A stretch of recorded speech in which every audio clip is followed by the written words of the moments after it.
Los saludo amigos de Política Imparcial. Hoy analizamos un tema que debido a las situaciones actuales de inseguridad está en boca de todos. ¿De verdad México es un estado fallido? Soy Luis Enrique Pascasio y comenzamos.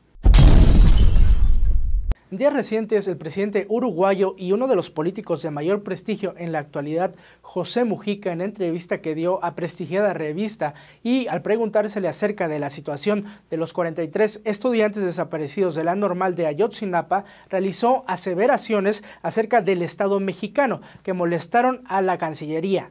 Mujica dijo: "Es terrible que se caiga en este tipo de cosas. A uno le da la sensación, visto a la distancia, que se trata de una especie de estado fallido, que los poderes públicos están perdidos totalmente de control, están carcomidos. Es muy doloroso lo de México. Yo apelo a que México reaccione en su ética y en su moral.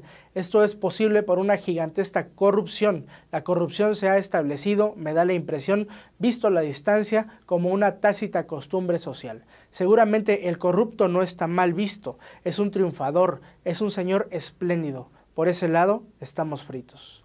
Mujica dijo algunas otras cosas, pero lo que molestó a la Secretaría de Relaciones Exteriores y con ello a EPN fue la frase de Estado fallido, término que ha sido usado de manera recurrente por analistas, blogueros, políticos y líderes de opinión. Sin embargo, su utilización no implica que el término haya sido definido estrictamente y que todos los que lo usan se refieran a lo mismo. Por eso hoy tratamos de dar una aproximación a lo que el término implica y a tratar de establecer en pocas palabras si el mexicano puede catalogarse como un estado fallido. En primer lugar, es necesario aclarar que el término fue acuñado por el sistema norteamericano, esto es, al fallar el modelo propagandístico de Estado terrorista, esto para buscar poner de acuerdo a la opinión pública y con ello centrar los esfuerzos en contra de los estados que no compartían la visión del norteamericano. Las características o factores importantes que se han definido que tiene el Estado fallido conceptualizado a la fecha son: 1. La presión demográfica creciente, derivado de la alta población e incapacidad de alimentarlos, por ejemplo, lo cual sí pasa en México.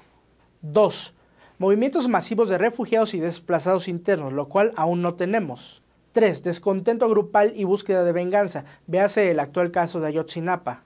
4. Huida crónica y constante de población, lo cual se ejemplifica en los millones de mexicanos que han migrado a Estados Unidos. 5. Desarrollo desigual entre grupos, característica mexicana y de Latinoamérica. Pocos controlan la mayoría de los recursos de todos. 6. Crisis económica aguda o grave como en el 94, 95 o 2009. 7. Criminalización y deslegitimación del Estado. ¿Qué les parece aquí el caso Abarca? 8. Deterioro progresivo de los servicios públicos como carreteras, alumbrado, limpia o agua en algunas partes del país. 9. Violación extendida de los derechos humanos. ¿Recuerdan el caso Tlatlaya, solo por decir alguno? 10. Aparato de seguridad que supone un Estado dentro del Estado. Esto se refiere a grupos de guerrillas o grupos armados como las autodefensas de Michoacán o los ejércitos del ZLN o EPR en Oaxaca, Guerrero y Chiapas. 11. Ascenso de élites faccionalizadas. ¿Les parecería que se ajusta al perfil del grupo Atlacomulco o grupo de poder derivado del Estado de México? Y 12. Intervención de otros estados o factores externos. Y aunque esto no puede considerarse así,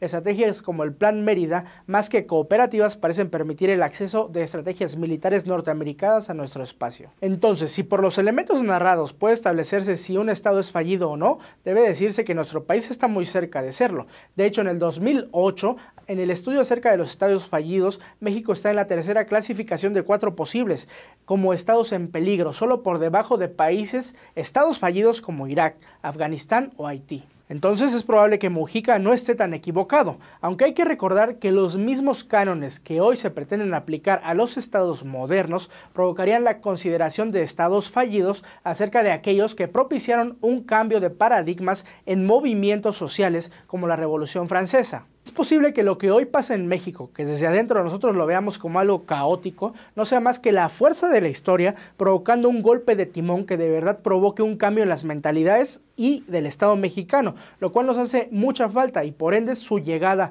aun por la vía de manifestaciones pacíficas o hasta violentas, no debería de ser tan mal recibidas. ¿O acaso alguno de nosotros hoy pone en duda las bondades y beneficios de guerras como las de la independencia o revolución? Es algo que debemos reflexionar.